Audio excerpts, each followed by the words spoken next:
Welcome to Nature Calls, Conversations from the Hudson Valley. Our team's goal is to present science-based information about gardening and all things nature in New York's Hudson Valley. Hosts Jean and Tim, along with team members Teresa and Linda, are master gardener volunteers for New York's Columbia and Greene counties. So if you're interested in gardening or nature, or nuggets of information about what's happening outside your door, settle in. Enjoy the conversation. Whatever the season, we have something to say.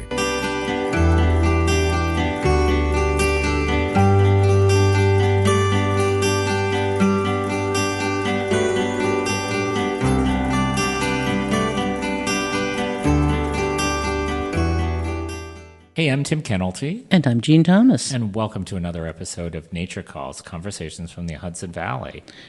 We're getting late in the year. We are getting late in the year. Yeah, so Teresa's Veggie Patch this time around is about winterizing your garden. Oh, I need to know about that, because you really need to do some things to make sure that it gets through the winter, right? Well, yeah, there's a lot of cleanup and tidying and things to not clean up, the things you need to know. Okay, and I'm on, again, with Good Plant, Bad Plant.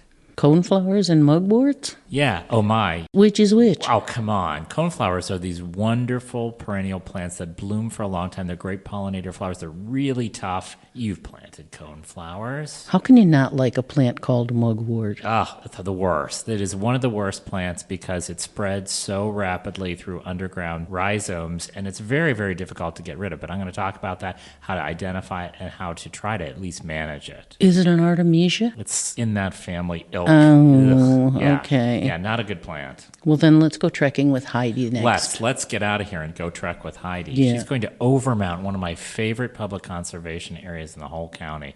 It's like 1,700 acres, beautiful views, amazing grassland birds there. It's a huge, huge area. I've never been there. You're going to come with me, and we're going to go in the summer and go see bobolinks and meadowlarks. It's an amazing, amazing place. That sounds good because I've only seen pictures of bobolinks. Yeah. Oh, so you're going to come with me then, definitely. We'll wait till next summer. Until then, we're going to listen to this really good episode. Yes, sir.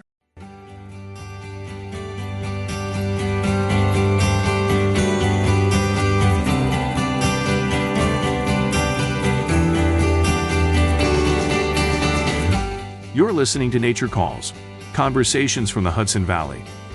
Stay tuned for the Veggie Patch.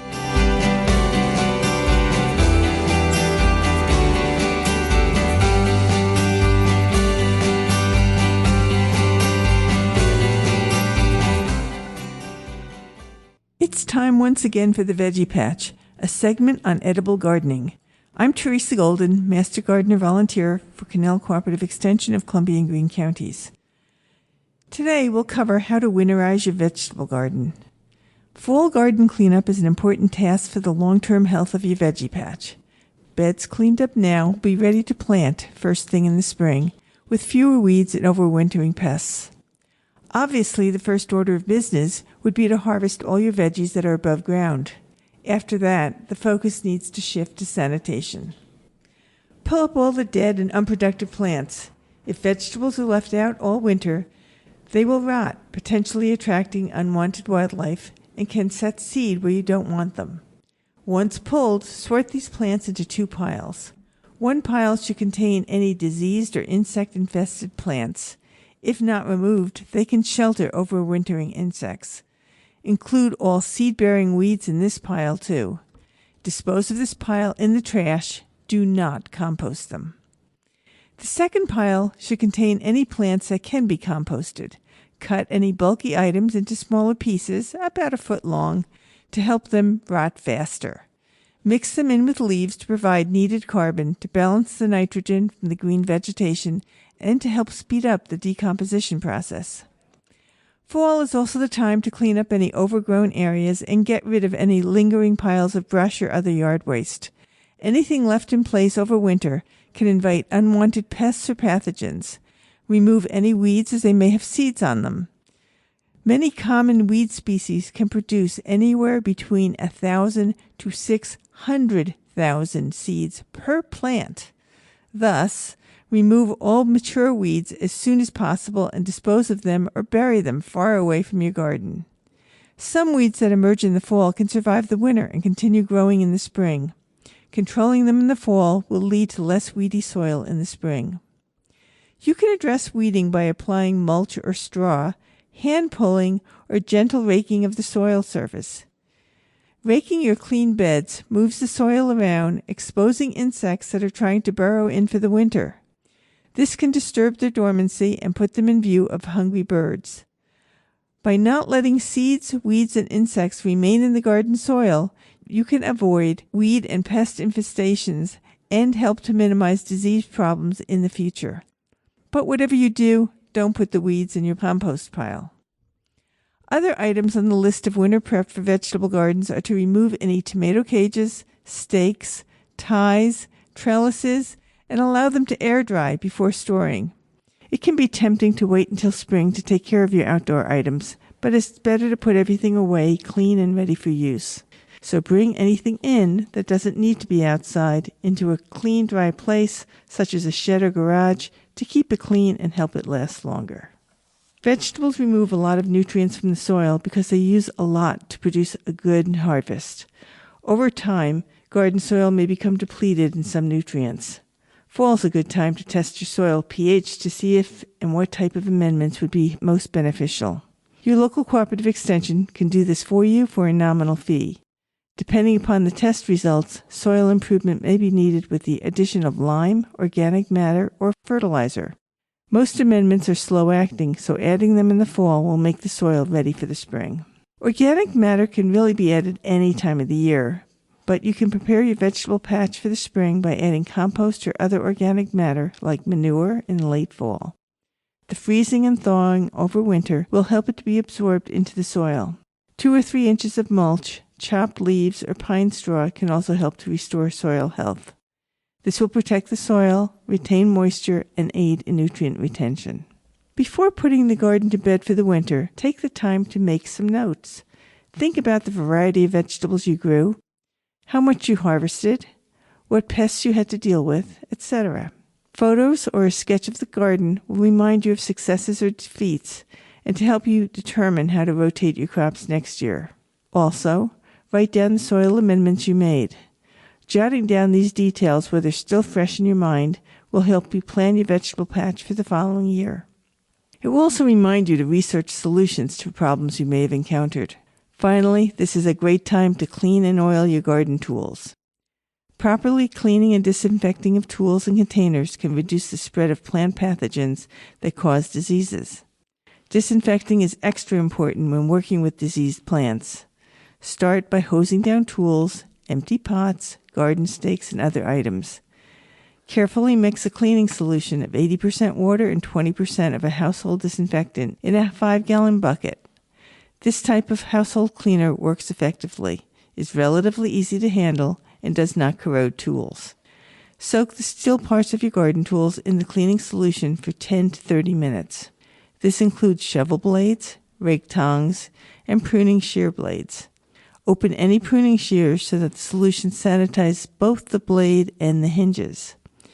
Remove the tools after soaking and rinse them in clear water. Dry them with soft, clean rags and apply lubricating oil to the steel parts. Sharpen any tools as needed before you store them so that they'll be ready for the spring. Proper sanitation, soil amendments, and clean tools will help to ensure a bumper crop in the following year. Until next time, this is Teresa Golden and the Veggie Patch.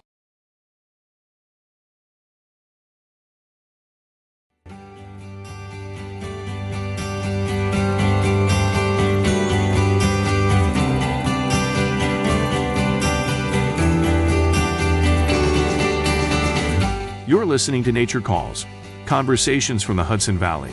Stay tuned for Good Plant, Bad Plant.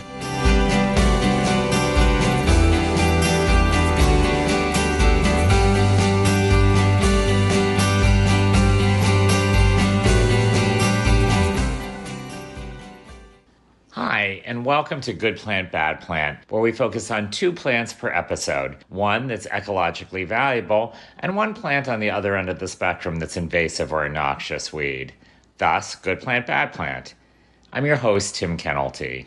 Today I'm going to talk about 2 perennials in the daisy family, and you probably have both in your garden. The good plant today is one you probably know, the versatile and beautiful purple coneflower. And the bad plant is one for which you might not know the name, but I'm willing to bet you have in your garden and you love to hate it if you're like me. You may know it by its sagey odor. Maybe some of you have guessed that I'm talking about a plant that is commonly known as mugwort or wormwood. So, as usual, let's start with the good guy, or guys, because there are so many coneflowers out there to choose from. There are actually several native coneflowers, and that's where we often get into trouble using common names. Today, I'm really talking about Echinacea purpurea, probably the best known and definitely the most tinkered with by the breeders. Let's start with a little history. For hundreds of years, Native Americans in the plains used echinacea as an antiseptic, an analgesic, and to treat poisonous insect and snake bites, toothaches, sore throats, wounds, and communicable diseases such as mumps, smallpox, and measles.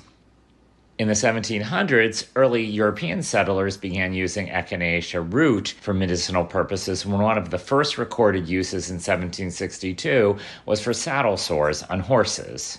It began being used in Europe for medicinal purposes in the late 1800s. Echinacea comes from the Greek echinos, meaning spiny or like a hedgehog, an allusion to the spiny brownish central disc, and the specific epithet purpurea, meaning reddish purple. Purple coneflower is an herbaceous perennial native to the central and eastern half of the United States. It can grow up to 3 to 4 feet tall, with the straight species producing pinkish purple flowers that bloom from early to late summer. This is a plant that many of us refer to as a workhorse pollinator. First, because it is relatively low maintenance with a long bloom time of up to 6 weeks. It can grow in a variety of soils, is fairly drought tolerant, and will bloom in full or partial sun. And for the most part, deer and rabbit resistant, although I've had some hungry deer nibble on it. But probably most importantly, the native bees, beetles, and butterflies just love it. It's another plant that I make a beeline to, and pun intended here, to find and photograph interesting insects and beautiful butterflies in my garden. And when it's done blooming and goes to seed, it's a magnet for goldfinches and other seed-eating birds. So if you want to feed the birds or make new plants, don't deadhead all those flowers. The breeders have gone a bit crazy with this plant, introducing cultivars in a variety of sizes with a wide range of colors from whites, yellows, deep pinks, greens, and even oranges, with all kinds of double flower shapes. I find some of this to be a bit much. Note that with all this hybridizing, many of these cultivars sacrifice hardiness and in some cases lose all their ecological benefits. So if you're planting purple coneflower not just for beauty, but also for pollinators, you really should stick to either the straight species, or if you can't find that, one that is close, like Magnus or Ruby Star, or even Picobella. Mount Cuba has done a wonderful trial of many different coneflower cultivars, rating them on a wide variety of characteristics, including attractiveness to pollinators. I'll include a link to the findings in the show notes. You must know by now that purple coneflowers are just about my favorite native flowering plant in the garden. They're easy to grow with bold, beautiful flowers that last a really long time, and they will have your pollinators swooning. What's not to like? And now it's time to talk about the plant with a nasty name and even nastier disposition, mugwort or wormwood. Its Latin name is Artemisia vulgaris. Not that much better, right? Mugwort is a perennial herb that is considered to be highly invasive. Sale of this plant is prohibited in New York State. Mugwort was introduced to North America by European settlers who brought it in for medicinal purposes. Seed may have been introduced to North America as early as the 16th century by Jesuit missionaries in Canada. Mugwort grows 2 to 5 feet tall and is found throughout the eastern United States in a variety of areas in turf grass, pastures, woodland edges, roadsides, just about anywhere there's a disturbance, including probably your garden, unfortunately. Mugwort is fairly easy to identify. The upper surfaces of its alternate leaves are dark green, with the undersides covered in silver, woolly hairs. As it ages, the plant becomes more woody. Mugwort has a distinctive sage-like smell, especially when its leaves or stems are crushed. The plant spreads rapidly through extensive underground rhizomes. Plants can easily regenerate with just a small piece of rhizome, and a single plant can produce up to 200,000 seeds. Yikes. So why is this plant so bad? Well, like so many invasives, once you find it in your garden, it's really difficult to eliminate. It's a noxious weed in turf grass and in nurseries. In fact, it may hitch a ride to your garden in a nursery container, so be vigilant. Because it is so vigorous, it can easily displace native species and disrupt ecosystems. Management of this plant can be extremely challenging, especially because of its dense root system. I can't resist hand pulling, but this is not really a very effective control, as one small fragment of rhizome can easily resprout. It can tolerate sustained mowing and is not terribly susceptible to most herbicides. One method that you might try is solarization of larger areas with clear plastic. I'll include some links to help you identify and at least attempt to manage this beast. As always, it's really good to know your foe. So that's it for another edition of Good Plant, Bad Plant. And remember, as a gardener, you can make a difference. If you want to support wildlife in your yard, plant natives. And do yourself a favor and watch out for those invasives, especially the mugwort.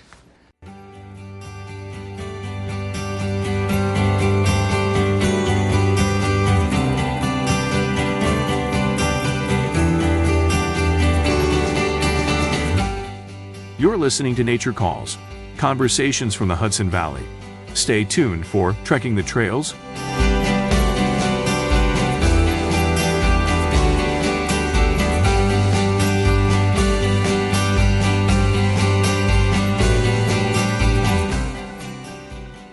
Welcome back to Trekking the Trails. I'm Heidi Bach, Director of Land Stewardship and Community Partnerships with the Columbia Land Conservancy. And this month we'll be visiting Overmountain Conservation Area, a 1,700-acre property in Ankrum. This site has over 10 miles of trails and includes 3 major hiking areas, Fox Hill, Kite Hill, and Roundball Mountain. For this trek, we'll be accessing the property from the Kite Hill entrance on Catalano Road. This property has a wide range of habitats, including rich forest, shrublands, swamp, open meadows, and hayfields, which makes this property extremely diverse with many species of plants and animals. From the parking lot, take the Kestrel Trail, which is an old farm road that bisects 2 large fields. The fields and meadows here are truly spectacular in spring and summer, offering a vast area for pollinators and birds. CLC manages the open fields here to promote habitat for the bobolink and other grassland birds, which nest on or near the ground in these open fields, particularly hayfields and meadows. Loss of these fields, due to development and reverting back to forest, has contributed significantly to the decline in grassland bird populations. Continue along this trail till you come to a black locust gazebo built by a local woodworker. This time of year, the fields and view from the gazebo offer the opportunity to take a moment to look to the sky in search of hawks migrating through the area, carried by the wind. Birds of prey have for a long time been at risk due to pesticides, chemical pollutants, and habitat loss. During the migration season, it is a great time to monitor these birds and document their populations, which have bounced back in recent years. There's a great app called eBird, created by the Cornell Lab of Ornithology, that you can use to report hawks or any birds you see while out on the Kestrel Trail. For more than 30 years, the Columbia Land Conservancy has worked to inspire our community to more deeply connect with, respect, and protect the natural world. We collaborate with partners and volunteers to improve the health of the land, ensure a thriving farm economy, create environmental education opportunities, provide access to outdoor experiences, and support municipal leaders in conservation-minded decision-making. To learn more, visit clctrust.org or find us on Facebook and Instagram.